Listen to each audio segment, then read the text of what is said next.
नमस्कार, आप देख रहे हैं मनी 9 और मैं हूं आपके साथ विशाल शर्मा। देखिए, एमफी यानी association of mutual fund industry ने आज 3 स्कीम्स को लॉन्च कर दिया है। ये तीनों स्कीम्स क्या हैं, इनके नाम क्या हैं, इसके लाने के पीछे का मकसद क्या है और अगर ये 3 स्कीम्स लाई गई है तो इससे आपका क्या फायदा होगा, इन सारी बातों को आसान भाषा में विस्तार से समझाने के लिए आज हमारे साथ वरिष्ठ आर्थिक पत्रकार प्रवीण शर्मा सर जुड़े हुए हैं।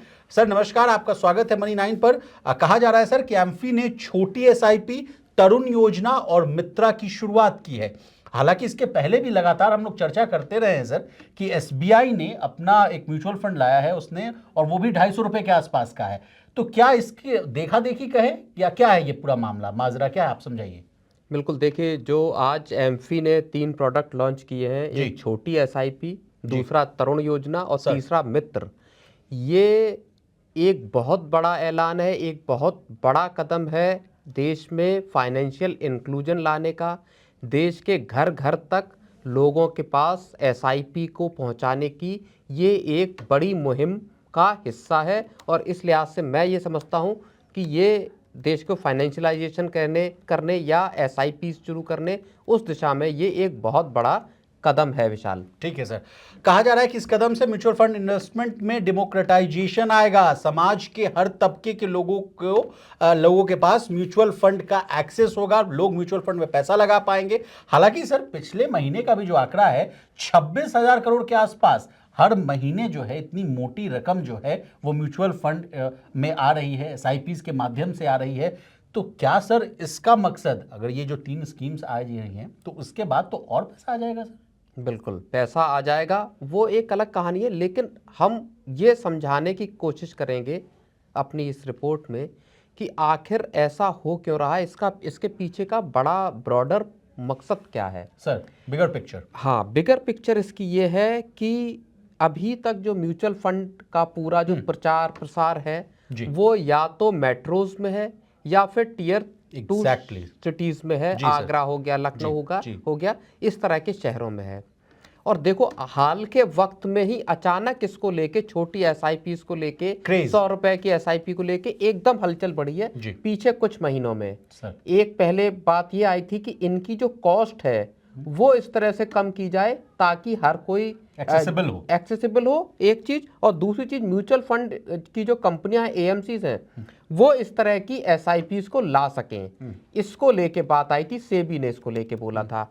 उसके बाद अभी पिछले ही हफ्ते की बात है, एसबीआई म्यूचुअल फंड ने अपनी जन निवेश एसआईपी शुरू की जो 250 रुपए से स्टार्ट हो रही है। ठीक है, ये एक बड़ा कदम था और उस एक हफ्ते के भीतर एमफी ने 250 रुपए की एसआईपी को लॉन्च कर दिया। अब आप समझिए, पूरा अब जो गेम है म्यूचुअल फंड का, वो छोटी एसआईपी एक चीज और दूसरी घर घर तक एसआईपी को पहुंचाने की लेके शुरू हो गया है। जाहिर तौर पर सरकार की इसके पीछे प्लानिंग होगी, जो फाइनेंशियल इंक्लूजन का एक जो मकसद है, जैसा जनधन खाते के तौर पर दिखाई दिया। ये इन्वेस्टमेंट का एक तरह से जनधन खाते टाइप का मूवमेंट है, एक बड़ा बड़ा स्टेप है।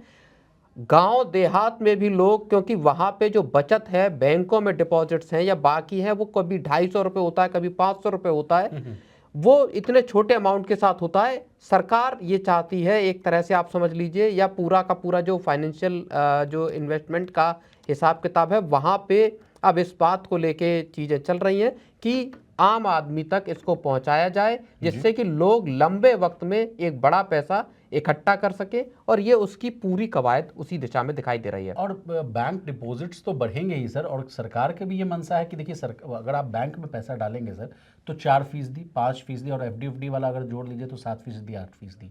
और चूंकि अभी म्यूचुअल फंड में अच्छे खासे रिटर्न्स मिल रहे हैं, या ऐसा देखने को मिलता है सर, अगर उसकी हिस्ट्री को देखें, अगर बीते 1 साल का देखें तो थोड़ा सा उसमें जो है वो हल्का निगेटिव में बात चल रही है, लेकिन अगर ओवरऑल पिक्चर देखिए म्यूचुअल फंड का भी, तो अच्छा खासा रिटर्न दिया। हम लोग आए दिन सुनते रहते हैं कि 1,000 की एसआईपी से आप कैसे 1 करोड़ बना सकते हैं या आप करोड़पति बन सकते हैं। तो हालांकि मेरा प्रश्न ये है सर कि डिपॉजिट्स तो बढ़ेगा ही, लेकिन ज्यादा लोगों को, आम लोगों को ज्यादा रिटर्न भी मिलेगा सर।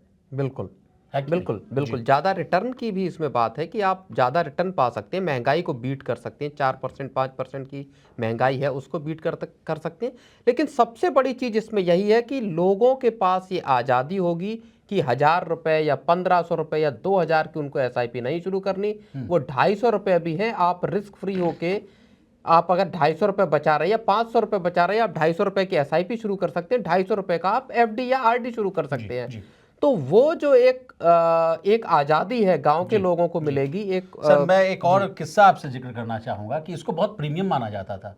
एसआईपी में अगर जो कोई पैसा लगा रहा है, शेयर मार्केट में जो लोग पैसा लगा रहे हैं, तो कहा जाता था कि छोटे तबके, गांव में अगर मैं बात करता था तो कहते थे अरे ये तो बड़े लोगों की चीज़ है। शायद उसी धारणा को चेंज करने के लिए किया जा रहा है कि आप जो है अब एसआईपी में आप 250 रुपए से भी आप अपना पैसा लगा सकते हैं। देखिए, म्यूचुअल फंड के बारे में जानकारी गांव देहात तक हो गई है। ओके, ठीक है।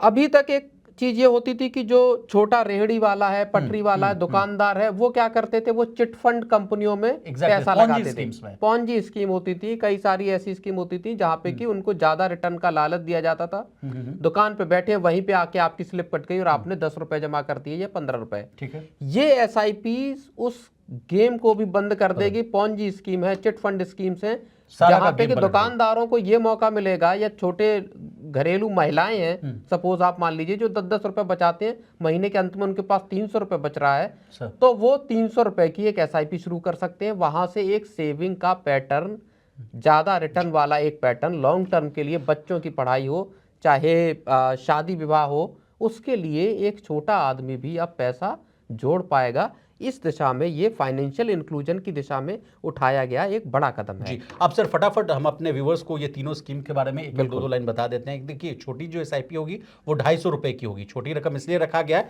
ताकि म्यूचुअल फंड निवेश को और अधिक सुलभ बनाया जा सके, और खास तौर पर यह कहा जा रहा है कि पहली बार निवेश करने के लिए जो फर्स्ट जनरेशन है, जो इन्वेस्टमेंट करना चाह रहे हैं, उनको प्रमोट करने के लिए कोशिश की जा रही है। वंचित लोगों को इसको ध्यान में रखकर डिजाइन किया गया है। अब आते हैं तरुण योजना पर। तरुण योजना का सर कॉन्सेप्ट है कि इससे स्कूली पाठ्यक्रम में फाइनेंशियल लिटरेसी को और बढ़ावा देना। इसको अगर आप थोड़ा और विस्तार से समझा पाए तरुण को।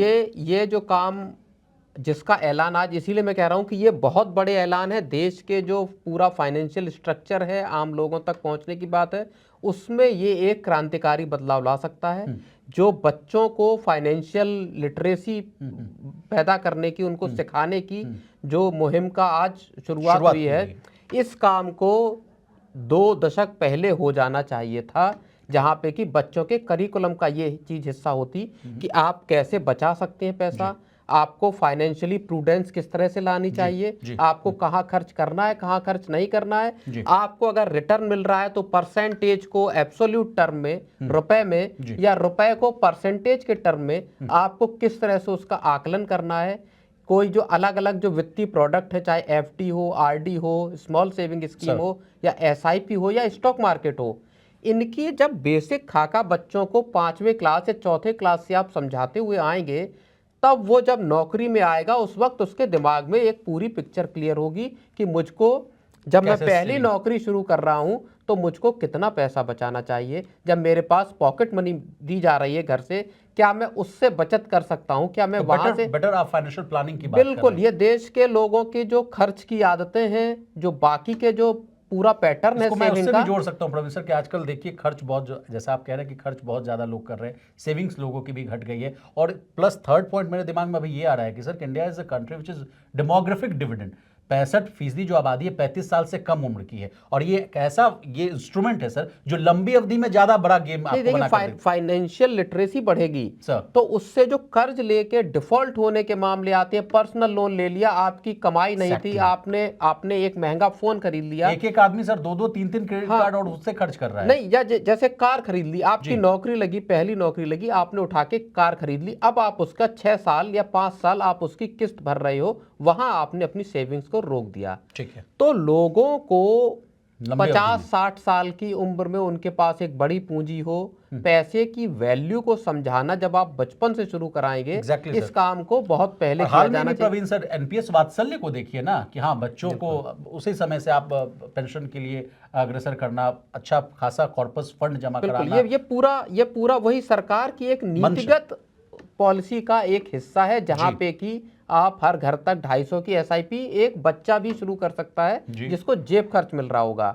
जो पढ़ने वाला बच्चा है, अगर वो भी चाहे तो और अपने उसको समझ कहाँ से मिलेगी सर? स्कूली पाठ्यक्रम में बिल्कुल इन चीजों को ऐड किया जाएगा। बिल्कुल, या पेरेंट्स स्टार्ट करा सकते हैं कि अपना उन्होंने बच्चे के नाम से एक शुरू कर दिया। अभी ये है कि आप माइनर के नाम से भी आप एसआईपी भी स्टार्ट कर सकते हैं। ये चीजें बेहद महत्वपूर्ण है जी। और अब मित्रा की भी बात कर लेते हैं प्रवीण सर। मित्रा प्लेटफॉर्म पर ये कहा जा रहा है कि जो निष्क्रिय हो गए या जो डोरमेंट अकाउंट्स हो गए हैं, उनमें मान लीजिए पैसा वैसा फंसा हुआ है, तो उससे अगर आपको लगता हो कि कानूनी चुनौतियां आ गई हैं, अब कैसे उससे पार पाएं, तो उसको भी सहूलियत देने की कोशिश की गई है मित्रा प्लेटफॉर्म के जरिए। कुछ ऐड करना चाहेंगे? बिल्कुल, वो जो अनक्लेम्ड फंड है, किसी के एसआईपी म्यूचुअल फंड में पैसा पड़ा हुआ है केवाईसी की वजह से या किसी और वजह से, कोई मान लीजिए शख्स जो जिसने पैसा जमा किया और वो गुजर गए और उनके लीगल हेयर्स जो हैं, कानूनी वारिस हैं, अब वो उस पैसे को किस तरह से हासिल कर सकते हैं, उनका पैसा किस तरह से उनको मिल सकता है, इन सब चीज़ों को आसान बनाने के लिए, स्ट्रीमलाइन करने के लिए,